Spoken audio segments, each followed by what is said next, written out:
Bras, Bumps, and Boobs. Exactly. Welcome to Bras, Bumps, and Boobs, the new show where we go underneath to get the real story. Episode 27. Did you say nipple? We sure did. But this is good. I bet the comments will be, what's the title of that book? 100%. And also about the Bible. Really? Mine were kind of boring. Yours were great. My Bible book. Your Bible and your male sexuality with pictures. Is definitely something.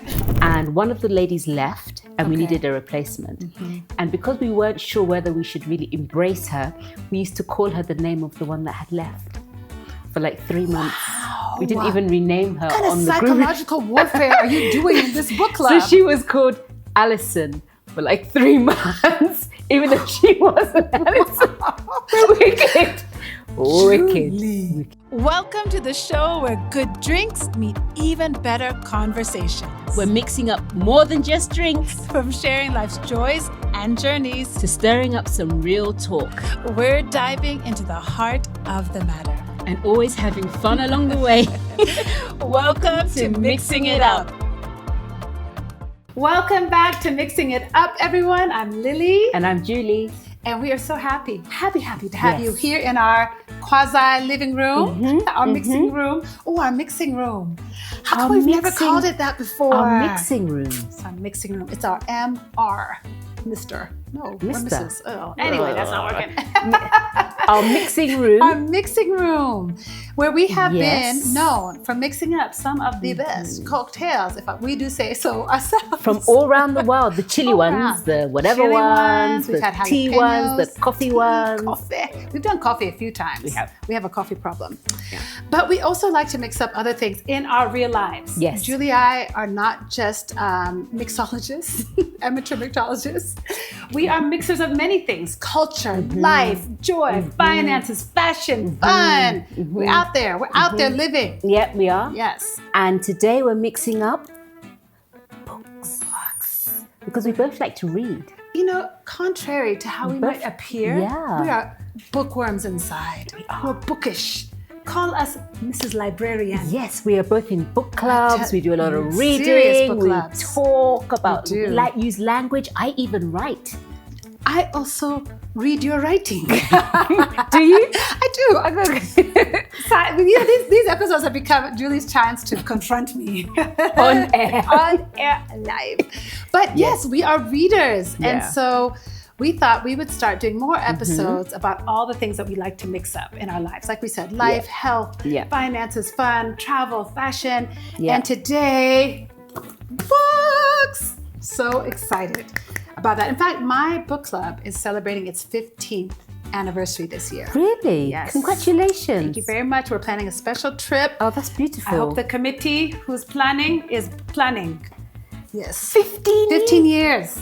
Let me tell you how this book club started. When I moved to Nairobi from Addis Ababa, I was in a book club there. Yeah. I'd been in a book club in Boston where I lived before that. So book clubs for me were always like, it's like finding your first best neighbor. You know what I mean? That person who's like, oh, this is what you need to do for this. Yeah. You can find that there. Like book clubs were always my source of information, community, connection. Yes, community. So I remember, actually, this is crazy. I remember being in the parking lot of Nakumat. Remember Nakumat? R.I.P. Nakumat. We miss you, man. How do the kids say it? We don't. Because Kapoor came and it took everything by storm. It did. But I was in the parking lot of Nakumat 2011.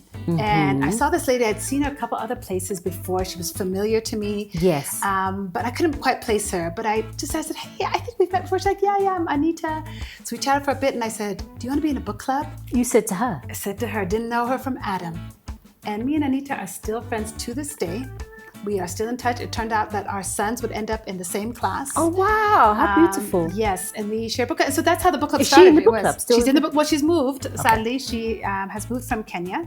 But that's how it started. It was like, you look interesting. You've got a lot to say. Do you want to be in our book club? Yes. Tell me about your book club. How did you start? Our book club started, I was knocking at the door like this. Let me in, let me in. Oh, it was somebody else's book club. Yeah, it was somebody else's book club. You stalked them. I stalked them. You were a stalker. And then one of the ladies from the book club said, you have to join because you're just so funny and you're so interesting. Aww.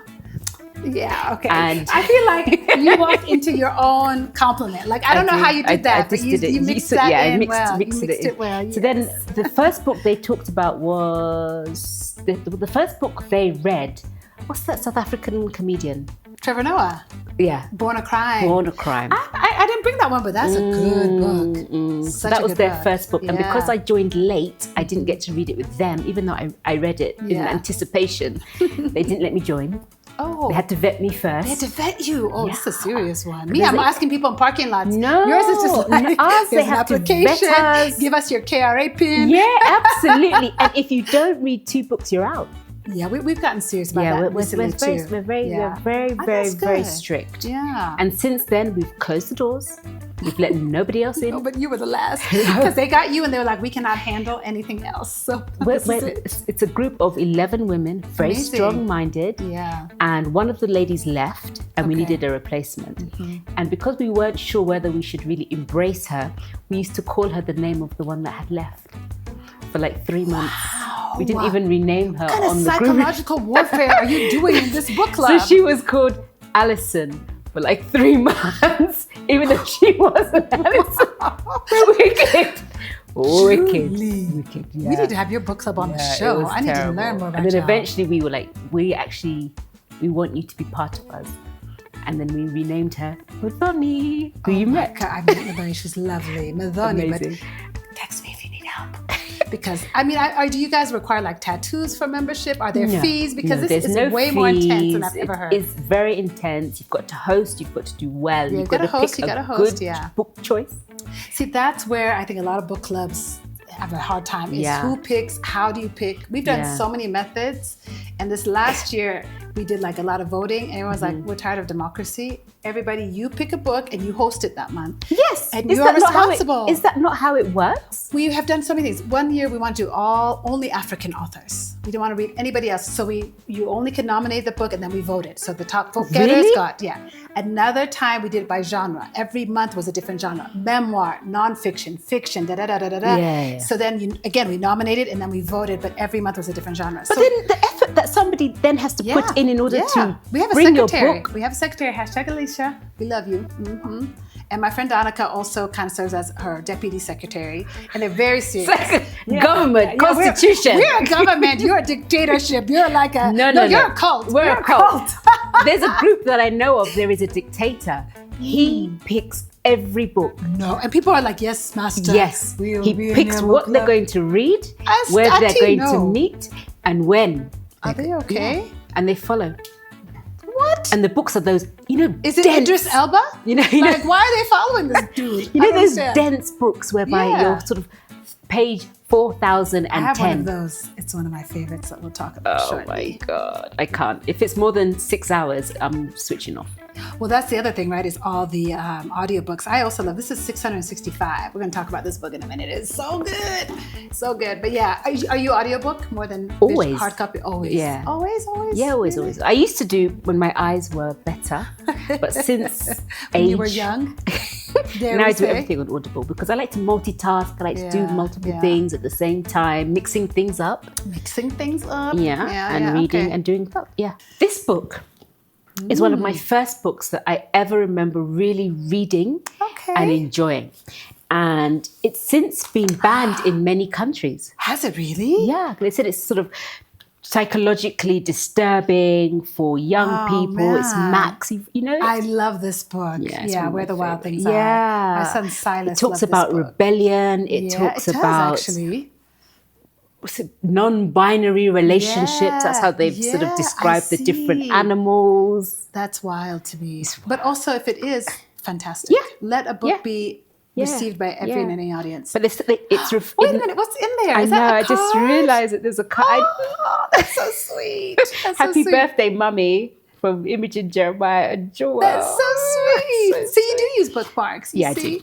But I usually use something like that, like a gift that has been given. But this was one of my favorite books of all time. In fact, this book was bought for me, I think, my 27th birthday by my kids. Because they knew you loved it. Well, I told them. You told them, I want this book. I want this book. Okay, wow. Well, I have to say this, I have a good friend who teaches elementary, primary school, as you would say in your country. And she loves kids books. And so every Christmas she still buys her kids books, which got me buying my kids books every Christmas as well. Yes. So I'm kind of mad at myself. I'm vexed at myself for not bringing a children's book. That was brilliant. Yeah. But it's banned in the States. That's such a shame. Yeah, it was too dark in its interpretation for children to be able to. I think they even made this a movie. Really? I think they did. Yeah? Anyone see the movie Where the Wild Things Are? No? Okay. And he died. Oh, wow. Yeah. This got so sad. Sorry. I'm like, they made a movie. She's like, he's dead. That is, okay, wonderful, excellent book. So how would you capture it if you were going to recommend this? What would you say? This is a book for what? This is a book for children and for parents to read alongside them and to get them to think about how they interact with the world with regards to their feelings, their rebellion, being able to tackle conflict, to tackle fear, to tackle things which are just not the usual mainstream way of relationship. Yeah, beautiful. Love it. All right, well, I have a book for you. Okay. My recommendation, I'll start with my recommendation, then I'll explain it, is this is a book when you want to fall... Cutting for Stone. Cutting for Stone by Abraham Verghese. This is a book when you want to fall in love with words. Really? And you want to just soak in the beauty of prose. Really? Yes. Abraham Verghese is actually a trained medical doctor, trained in Ethiopia, born in Ethiopia, went as an adult to India, where he is ethnically Indian, but he still identifies as an Ethiopian adjacent. It is my dream to interview him. Really? The book that had that much of an impact on you? I was jealous for the ways that he described Ethiopia. I was like, I want to come back in my next life as him so I can have written this book. Because the way he describes Ethiopian people, the culture, it's so powerful and specific. It's so beautiful. It is 665 pages. And the print is? And the print is Times Roman, font 11, 8. I don't know. But he's had a recent book, maybe 2 years ago, called The Covenant of Water. So this is set in Ethiopia, about 60%, 70%, and then it goes to the U.S. It follows the characters to the U.S. But then his new book is called Covenant of Water, and it's even longer than this, and it's set in India. And it's just also beautiful, set with Indian characters. Even I think he mentions Ethiopia in that. But he's just such a master storyteller. Is there a part of the book that really sort of stands out for you? Yes. So I read it hard copy first time I read it many years ago, close to when it first came out. And then my daughter, my firstborn, read it recently, and she said, let's read it together. So I listened to audio that time and listened to it, and he narrates it. So it was beautiful to listen to him saying it. So I think for me, it's really the small things, the ways that he describes Addis Ababa. Yes. It's the way that he talks about the culture and the people. Let me see if I can find a little portion of this. 46 and 4 years have passed since my birth. Yeah. And miraculously, I have the opportunity to return to that room. I find that I am too large for that chair now, and the cardigan sits atop my shoulders like the lace of a priest. But chair, cardigan, and calendar, print of transverbration, are still there. I, Marion Stone, have changed, but little else has. Being in that unadulterated room propels a thumbing back to the time and memory. The unfading print of Bernice's statue of St. Teresa, now framed and under glass, seems to demand this. I'm forced to render some order to the events of my life, to say it began here, and then, because of this, that happened, and this is how the end connects to the beginning, and so here I am. Yeah, the language. Beautiful, right? The language. It's poetry. It's so beautiful. It is poetry. It's very poetic. I highly recommend it. It's a great view. Since you're audio, listen to it. And it's something you'll be like stopped in your car and you don't want to turn the engine off or get out until that chapter finishes. Does he do the audible? He does. And it's beautiful. It's really beautiful. Okay. Yeah. I may, my book club may enjoy it. Yeah, they might, or they might kick you out and be like, why did you make us read 600 pages? But so that's my recommendation for when you want to fall in love with words. Okay, thank you. Thank you. Okay, ping pong back to you. Now, because I see some interesting reads over there. I see. Which book have you started but really struggled to finish? So many. Anything sci-fi or fantasy, you'll find me page 100 being like, who is who? Where are they? Why is it happening? What year is it? Really? Is this real? Is it magic? Persepolis. There's some book called Persepolis. So There's that author, what's it, James Marlon. I don't even know who that is. Oh God, his books fantasy. we have put them down on many a time. I struggle. And the book that I've struggled to finish. Okay, but you brought it today. The Bible. Let me tell you, Lily. Listen, is this to be finished or to never ever finish? Look when it was. Look when it was. 1985. It was presented to me in 1985. I was 9 years old. Yeah, I won't say how old I was, were but not it's in bookmarks and it's got many a bookmark. Amazing that you have it from 9 years old. Yeah, look, it's even got flowers pressed inside. In the book of Job. That's a hard chapter. Have you read Job? No, I've never get past Genesis. Girl. I love Terrible. it. Okay, so number one, should I give you some inside notes for a couple chapters? You know Have what impresses David? me? You know what have I met David? Have you met Jesus? He hasn't quite entered the chapter yet. Girl, there's a big plot twist. I hate to ruin it for you, but there's a major plot twist in this episode. Don't tell me. So I'm sorry. That just cracks me up. Okay. I have started the Bible on so many different occasions. I've started and I get to Genesis, and what it really impresses me about reading the Bible. About the Word of God. No, about don't reading the mock Bible. me. I'm okay. trying. No, I'm not mocking you. I'm not mocking you. Is how somebody can recite different books, verse, chapters. And I wonder, how do you remember the location and being able to apply it to what's happening in that moment? Yeah. So that's what I would really love to change about my relationship with the Bible. Is to try and finish it, get to the plot twist, meet the different characters. Have I met David? Can I say something helpful? Of course you can. Actually, I'll say something. You can decide if it's helpful. Okay. It is hard to read it. And it's definitely, I do not recommend sitting down and just trying to read it Genesis to Revelation. But there are a lot of great apps out there that will tell you, like, what's today? June 10. June 10, read this from the Old, read this from the New Testament. And they'll combine the two places. And sometimes there's a connection. Yes. Sometimes you're just trying to get through Numbers and that's it. Have you gotten to Numbers? Yeah. Numbers is intense. But those apps are very helpful because then it kind of pushes you through and it gives you a reading guide. Because if you do just sit and read, it is challenging. Yeah. But I think then also the memorization of it comes as you need it, as it becomes relevant, a guide for your life. Yes. Yeah, and relevant. Yes. Yeah, because I find I use the Bible app on my phone for a lot of my reading. I do still like to take a hard copy text, especially to like church. But I use the app and then it tracks for you. It can remind you. It can send you notifications. Julie, you didn't read today. Yeah, so there's lots of tools. Yeah, and then you can also listen to it. True. I use another app and it's got like a devotional, but sometimes at night I'll listen to a passage as I go to sleep. So maybe maybe my approach to reading it isn't necessarily. I think sitting like this and reading. That's what I wanted to do. I wanted to sort of get the stories and it comes with pictures. You can also find the guides. It comes with pictures. I love it. I'm a very visual person. But that's the other thing. You could also go to a different version. There are the Message Bible. There's a new English version. There's so many versions that make it more pleasurable. Yeah. What version is that? Good News. Good News. Okay. Today's English version. There we go. So that's probably contemporary language, but it's contemporary from 1985. So girl, get an app. That might be better. But then you can reference that. Yeah. And then mark in it. It's meant to be used. This will be passed down to my kids. I don't think so, Julie. I don't think so. I think we're going to upgrade that little Bible to a little leather-bound Bible for the family. But that's beautiful, Jules. Okay. A plot twist. Let me know when you hit that part. We'll talk about it. Okay, I feel like I'm going to be more shallow. Okay, I'm struggling with all these options and how much time I have. Okay. So let me go nonfiction. We both started fiction. You went nonfiction with the Bible. Some people would say it's fiction. So some people say it's fiction. We'll say that it's nonfiction. I believe it's nonfiction. Yes. So I'm going to come to another book.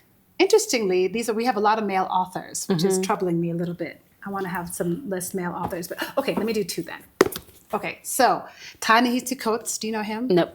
Black American writer, just so good. I think I've had every single one of my kids read this. I have a Thomas said yes, before they left home, they had to read this book, Between the World to Me. Otherwise, they weren't going to school. Otherwise, you're not going to school. Yeah, like, do you want to eat breakfast? Okay, read the book. Thank you.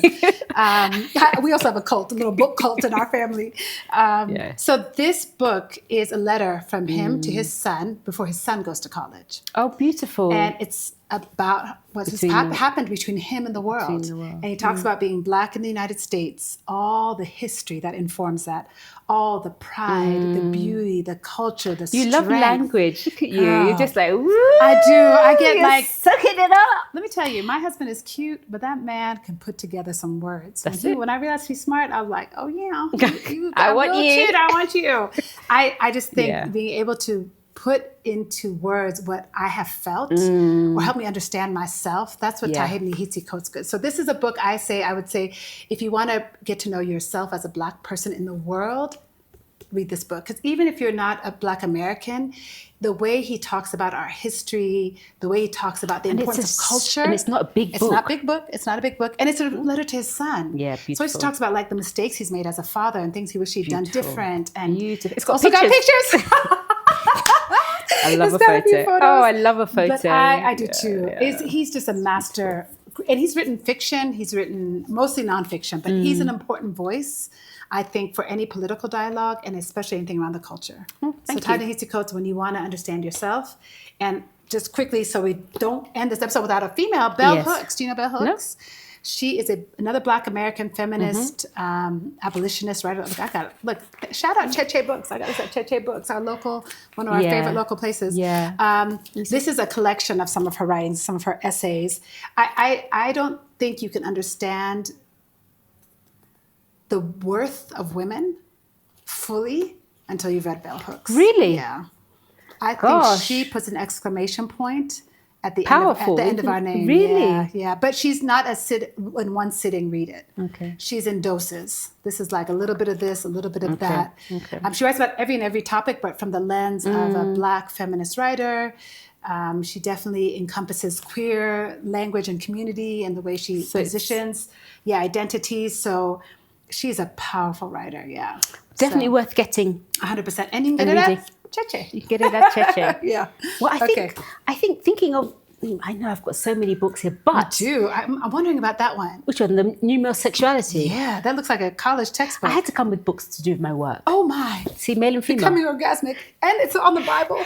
Jesus, I'm sorry. Let me just put Jesus. Listen. That's true. He made all that. He made all that. You're right. Thank you, Julie. So thinking about, because we were looking at books which I think I should have read before I was 25. I was thinking, that's a good category. Things I should have read before 25. Yeah. I was thinking the Kama Sutra or just becoming orgasmic. Because I think it's important, women and men, male and female. Male and female. God made them both. We are all part of a sexuality. Yes. All born about because of a period of unprotected sexual intercourse. Yes. You like to bring that up in every episode. Absolutely, because it's a part of who we are. It is. So this book, if I had discovered this book before I was 25, the font is like font 3. That is also from 1985. Yeah. It's an oldie. Look at the colour of it. Let's see who's darker. Exactly. And what is really good about this book, it has a questionnaire at the back. Oh, it does? Give me a question. No. For you to no, let's do it after. You don't want me to ask you because I'll go. I saw a picture in there too. Yeah, there's pictures, and then I'm getting so uncomfortable. And this is so good for any man out there, whichever age. The New Male Sexuality. It looks at sexual kind of dysfunctions. It looks at relationships. It looks at yourself. It looks at everything. Definitely a good read. Yeah, it's not as deep as Bell Hooks, but. It's personal. But I love what you said. Read it before 25. Yeah. Absolutely. Okay, now I have two follow-up. Is this an audiobook? Or is this a pick it up? This is a pick it up and read is it a sit and read it or have it a reference in your home, kind of? Yeah. And this one, I think it's on Audible. This is probably my 3rd or 4th copy because I get so excited by this book. I lend it out and then men don't give it back. Yes, okay.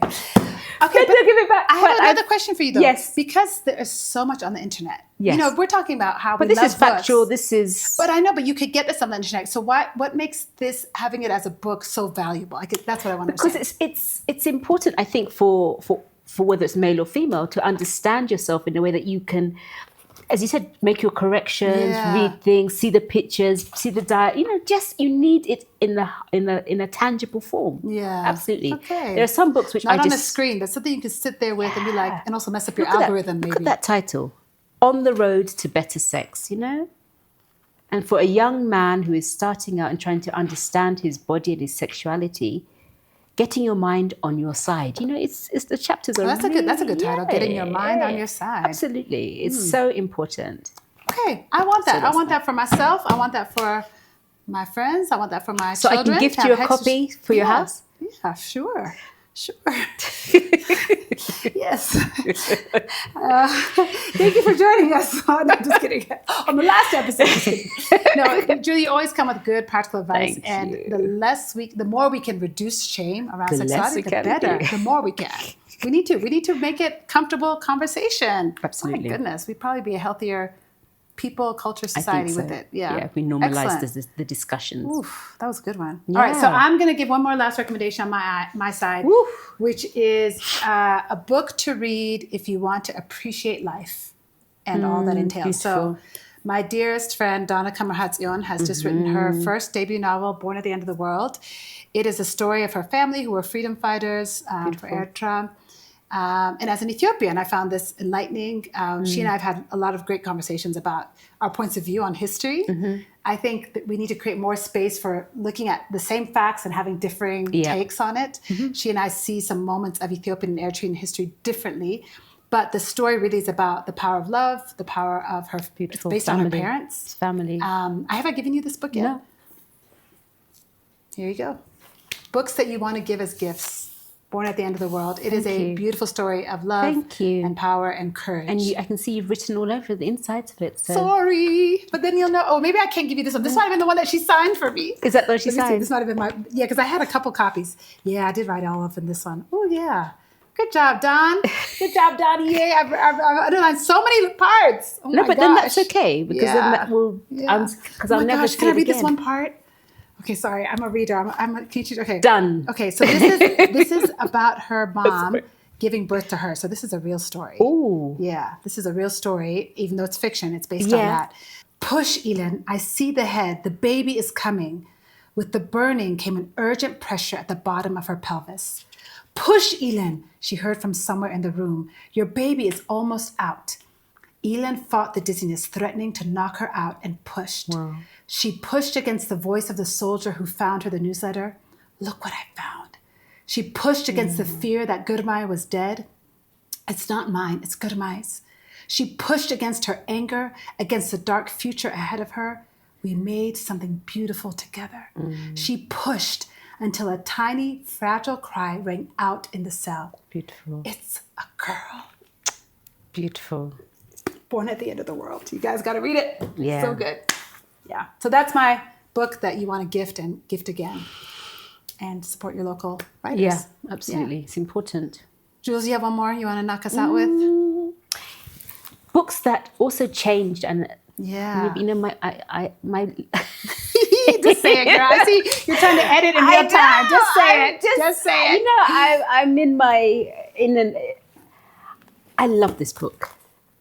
Okay, what's the book? Henry and June. My book club is going to be. I'll just show from the side. We can show the side. We can show this is a family show. Anais Nin, Henry and June. Yes, it's a very interesting book. Is it fiction? Is it fiction? Well, read away.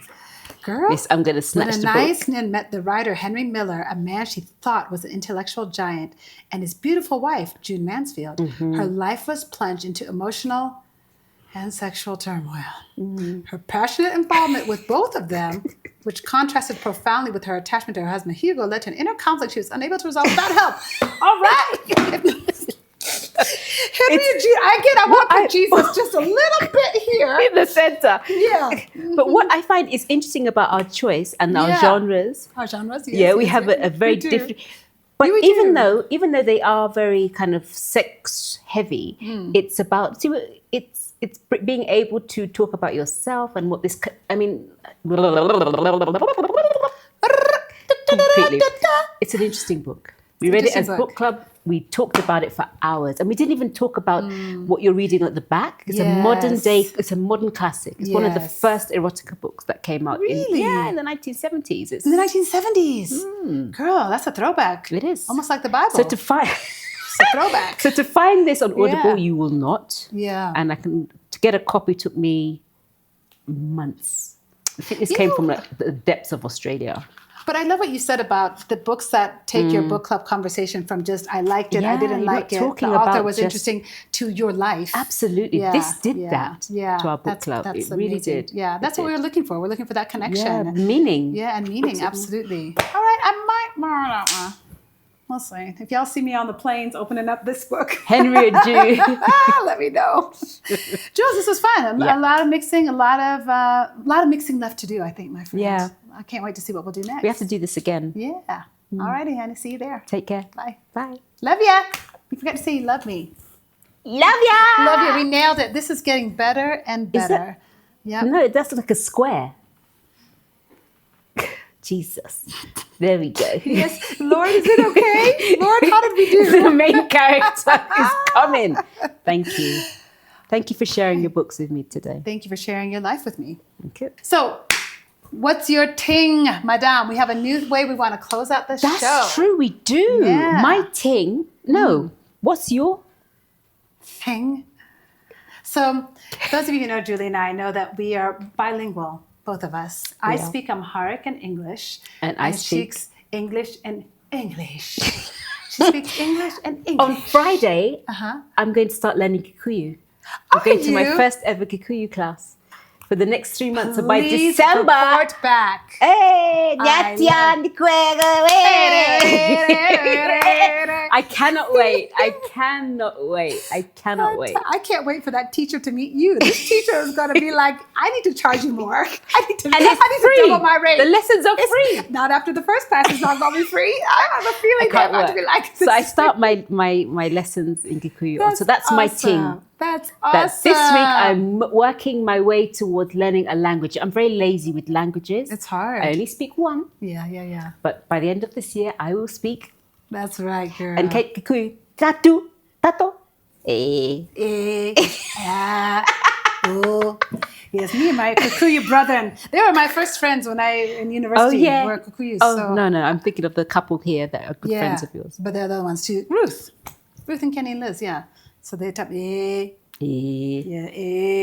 everything. In fact, when I moved to Kenya, they told me I only need to know 3 words. Aya, what was the third one? Was it that T or something? But none of them were like 4 words. They were mostly sounds. Kokohora. No, not Kokohora was not on it, but and Aya were on the list.